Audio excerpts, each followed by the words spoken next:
I wanted to design a pattern for a poncho, but I wanted it to be bright and airy. Found the perfect stitch by Theresa Higby, and so today I'm going to teach you how to knit the Higby poncho. Hey, it's Denise again from LoomaHat.com.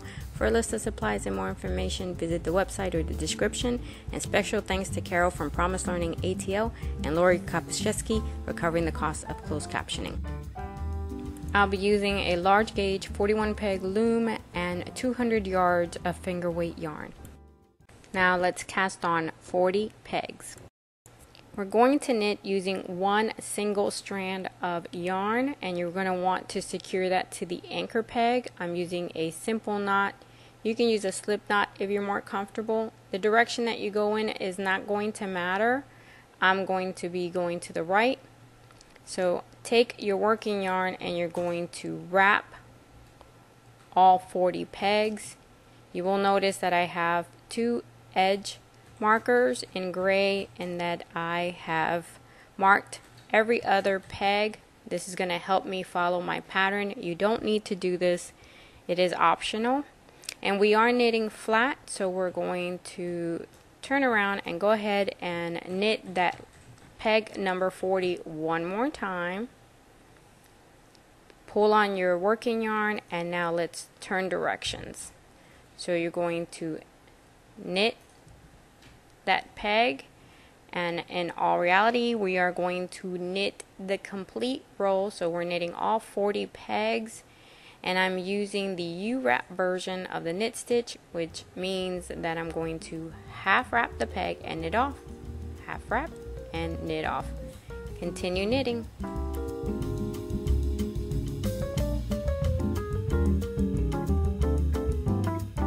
When you're back at peg number 1, you're going to knit that peg 3 times. So 1, 2, that's an eWrap, and 3 is your last. Go ahead and pull on the working yarn and you're done knitting your cast on. We're ready for row number 1. For row 1, you're going to do an eWrap knit stitch, then a drop stitch. Then your next one would be a purl, then a drop stitch, and you're going to continue that knit, drop, purl, drop until the last peg, which is peg number 40, and at that point you will knit that peg 3 times. Let me show you how to do that. You're going to slip that first peg, go to peg 2 and eWrap the peg, knit off, and wrap that peg again, because you're going to add a drop stitch. Bring the working yarn down below the next peg. With your hook, you're going to scoop up that working yarn, create a new loop, take the old loop off, put the new one on, and you're going to pull on the string, that's your purl, and now wrap the peg again to create the drop stitch. Now when you go to the next one, you're going to do like a figure 8 and wrap that peg. That's you're repeating your knit stitch, so you knit off and then you wrap the peg again and bring the working yarn down, because we're going to do a purl. Scoop it up, create a new loop, take the old loop off, put the new loop on, tighten, and wrap it again to create your drop stitch. And again, like a figure 8, you go to the next peg and eWrap it. So we're repeating the knit, drop, purl, drop, knit, drop, purl, drop. You're going to continue this 2 peg pattern until you reach the last peg. And remember that we're doing 40 pegs. So the reason I have marked my pegs, as you can see, you have the slip. Here you knit with a drop. Okay, knit, drop. Here you did your purl, and this loop you have above it right here, that's your drop stitch. So knit, drop, purl, drop, and you're basically doing the same thing. It is a rib stitch, I guess you can say, a rib stitch with a drop stitch. So just continue until you get to the last peg, and then you're going to knit that last peg, peg number 40, 3 times.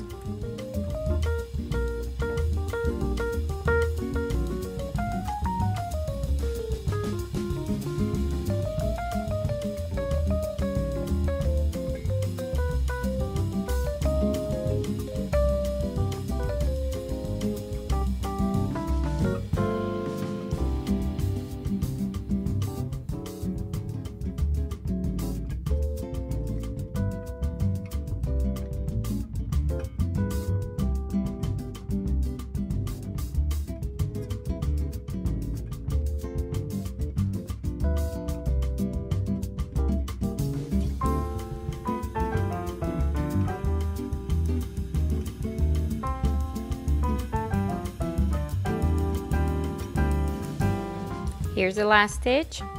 Wrap and knit off, and wrap number 2, knit off, and your last one you're going to wrap, which is number 3, and knit off.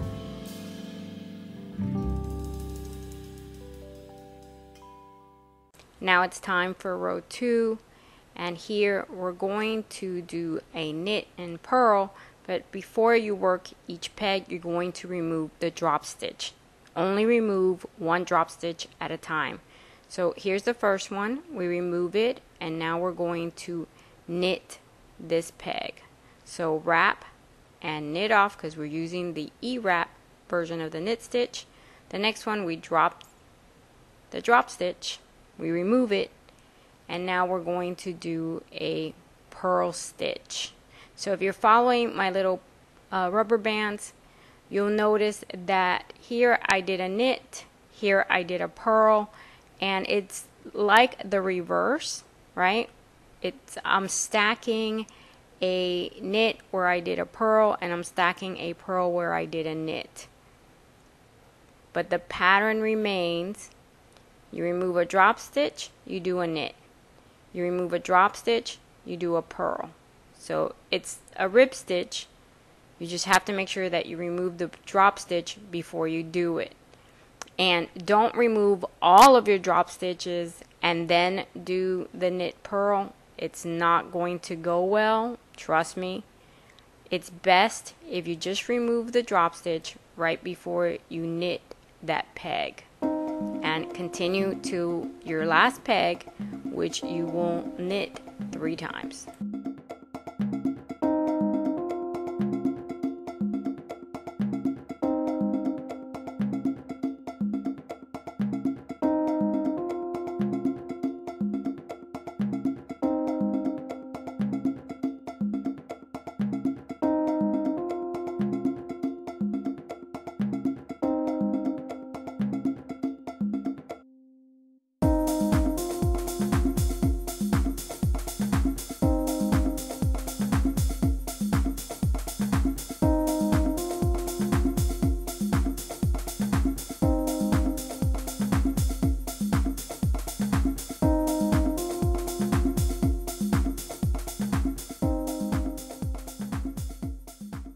Now we're ready for row 3, and it's just the inverse of row 1. Now you're going to purl, drop, knit, drop.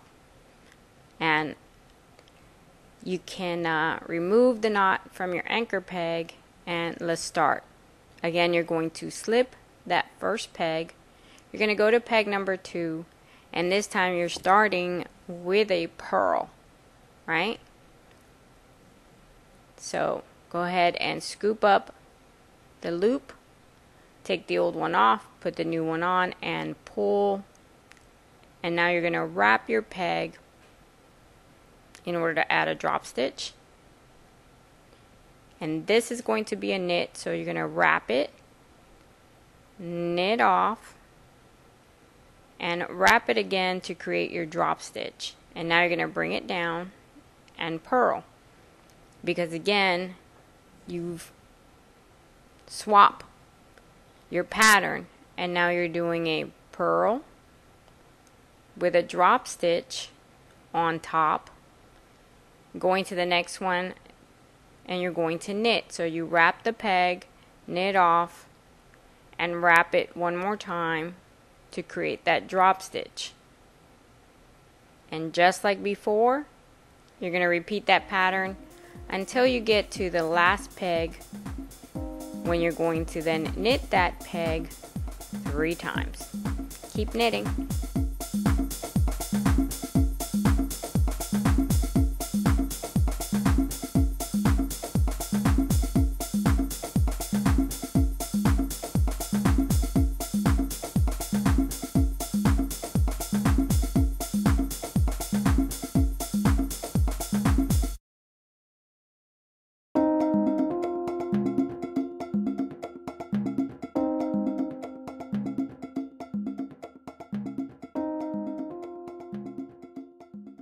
Now for row number 4, it's time to remove your drop stitch and purl, knit, just like before.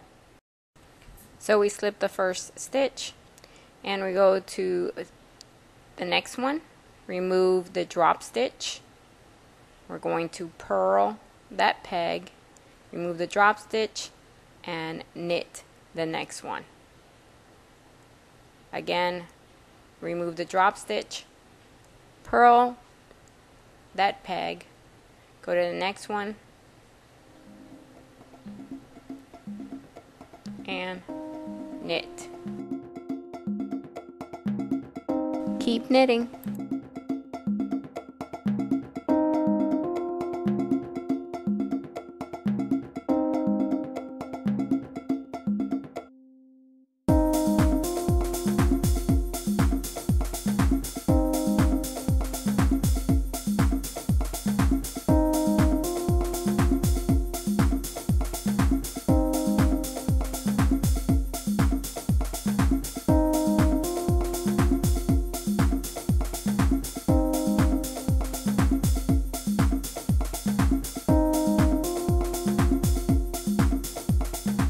On your last peg, don't forget that you have to wrap this last peg 3 times. And now this is the end of the 4-row stitch pattern. And what you're going to do is these 4 rows, you're going to repeat them 14 more times, and that's going to give you a total of 60 rows. And then it's time to start with the reductions. It's really not as painful as it sounds. We're going to be reducing 2 stitches before we start the next row. So we're going to move these 3 loops. With the hook, you're going to take the loop off of 40, 39, and then peg 38. And in that order, because it's really important. And you're going to move them over. Those 2 are going to be moved over. Those 2 stitches are going to be removed, and they're going to go on 36 right here and 37. And then peg 38 is going to be your new edge. So you put that last loop right there. Stretch out your stitch, your fabric, and then knit off peg 36 and peg 37. And like I said, your new edge is peg 38. See, those 2 are the 2 stitch reductions. And personally, I like to know my edge. And so I'm going to move my rubber bands. Again, this is not something you have to do. For me, this just makes it just makes the pattern easier. And so I'm going to put my new edge color right here. And that is peg 38, and like I said, you reduced by 2 stitches, and now those 2 are empty, and we're ready to start our 4-row stitch pattern again. Then you're going to reduce by 2 stitches and repeat the 4-row stitch pattern 6 more times. That will give you a total of 88 rows. When you finish row 88, you have no more reductions, and now you will just repeat rows 1 through 4 3 more times for a total of 100 rows. That will leave you with a small poncho. For a larger one, just repeat rows 1 through 4 until you get your desired length. Now we're ready to bind off, and we're going to use the super stretchy bind off. You're going to take the working yarn and you're going to measure the length of your project 2 times. And then go ahead and get your scissors. I'm going to leave myself a little extra and cut your yarn. That extra isn't really necessary, but just in case. And you're going to work over these 2 pegs first. So from the top, scoop up and through your loop, pull the working yarn. And then you're going to go back to peg 1. And from the bottom, you're going to scoop the working yarn down and through the loop. And then things are going to change from this point on. That's because it was the beginning. From now on, you're going to skip a peg. So we started here with peg 1. Now we're going to skip peg 2 and scoop from peg 3. So skip peg 2, get your hook, and from the top, you're going to scoop the working yarn up and through that loop on peg 3. And you're going to go back to the peg you skipped, which was 2 right here. And then from the bottom this time, you're going to scoop the working yarn down and through the loop. Now you're going to go to the next peg. So you're going to skip peg 3 and you're going to go to peg 4. And from the top, you're going to scoop your working yarn up and then go back to the peg that you skipped, which was 3. Put the working yarn over the existing loops, and from the bottom, scoop down and through the loop. And tug on your working yarn a little bit, and you can release a couple of the loops and tug on it again, then skip a peg, and from the top, scoop up and through the loop. Go back to the one that you skipped, and from the bottom, scoop down and pull the working yarn through the loop. And you're going to repeat the process. Skip a peg, from the top, scoop up and through, go back to the peg that you skipped, and from the bottom, scoop down and through. Feed your working yarn through that loop all the way and continue the process. Now remember, you can remove a few of the loops as you work your way through, which is why you don't really need as much yarn as you normally would. Don't forget to tug on it just a little bit. Don't overdo it because you don't want it to bunch up. Alright, keep going.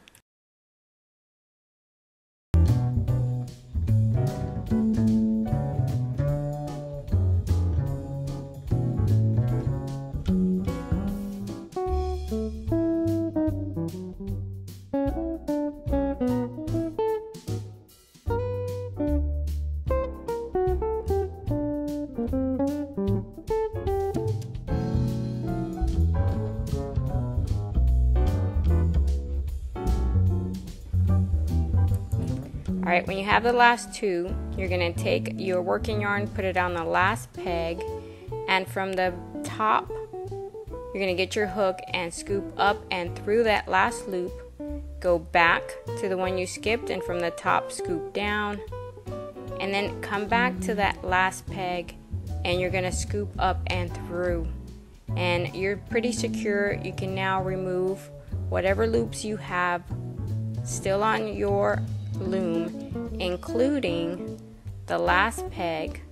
You just remove it and you are done. Now the next thing we need to do is to sew the 2 sides of the poncho together. I decided to use a small model of the poncho to show you what I'm going to do. So I'm taking the wider side and bending it down like this. And the narrow one, I'm going to take it and attach it to the side like this. And then I'm just going to sew from the bottom up. And this is what the poncho will basically look like. So get your sewing needle, and in my case I'm going to get some locking stitch markers so I can put everything in place. I prefer to do this first. You can probably use some paper clips or maybe even some pins, or you could just freehand it. I like to have it together first, and then I'm going to use some of the working yarn that was left over, and I prefer a metal needle. So I'm going to thread my needle, and I'm going to start then from the tip of the two sides. I want to bring them together and secure them. And you will notice, as you can see right here, that there's some like knots along the edges, and then you have some really long straight ones. So find two little knots, one on each side, and we're going to sew from side to side and then create a knot right here on the very tip of the two sides. Now I'm going to remove my locking stitch marker, and then I'm going to continue to sew the project going up, and I continue to look for, you know, little knots. If you only find one on one side, that's fine, but if you can find them on both sides, that's even better. And I'm using a blunt needle. It's your best option because you don't want to split your yarn. And this is finger weight yarn, so I just find that it's much easier if I have a blunt needle. And you can see that I continue to look for those little knots along the fabric. And don't pull on your thread when you go to the next one. You want the thread to be nice and loose. This is a Lacy project, and if you pull too much, you're gonna bunch up the fabric, and you don't want to do that. So just continue until you've made it all the way to the top of your poncho.